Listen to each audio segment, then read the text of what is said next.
বেশ কয়েক বছর আগে একটা খুব মজার বিজ্ঞাপন ছিল। একটা খুব আনন্দঘন পরিবেশ, সবাই খুব আনন্দ করছে। হঠাৎ করে কেউ একজন তার মুখ ধরে চিৎকার করে উঠছে।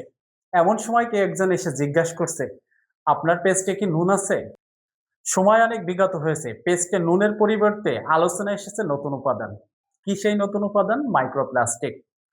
এনভায়রনমেন্ট সোশ্যাল ডেভেলপমেন্ট অর্গানাইজেশন নামে একটা প্রতিষ্ঠান বাংলাদেশে থাকা ৩৪টি পেস্টের উপরে পরীক্ষা চালিয়ে তারা ২৬টি পেস্টের ভিতরে ক্ষতিকর মাইক্রোপ্লাস্টিক পেয়েছে।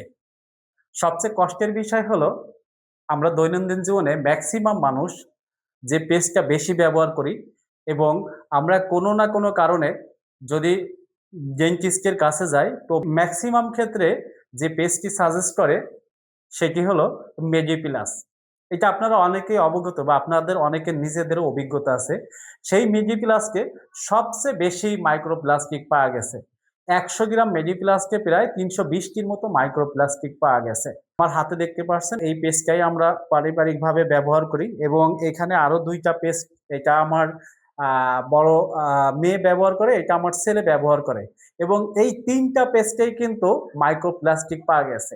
সবচেয়ে দুঃখের বিষয় হলো এই মেডিপ্লাস টুথপেস্টে সবচেয়ে বেশি পরিমাণে মাইক্রোপ্লাস্টিক পাওয়া গেছে, যেটার পরিমাণ প্রতি ১০০ গ্রামে প্রায় ৩২০ টির মতো মাইক্রোপ্লাস্টিক পাওয়া গিয়েছে।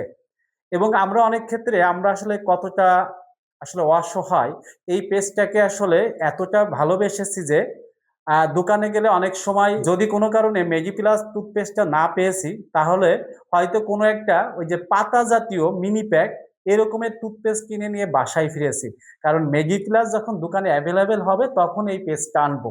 আজকে সবচেয়ে দুঃখের বিষয় হলো আমাদের সেই বিশ্বাসের জায়গা যাদের উপরে আমরা ভরসা করেছিলাম, সেই টুথপেস্ট গুলোতেই কিন্তু সবচেয়ে বেশি পরিমাণ মাইক্রোপ্লাস্টিক পাওয়া গেল।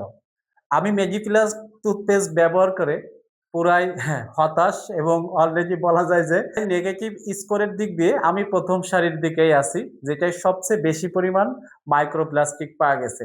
আপনারা কে কোন পেস্ট ব্যবহার করছেন কমেন্টে জানিয়ে দিতে পারেন।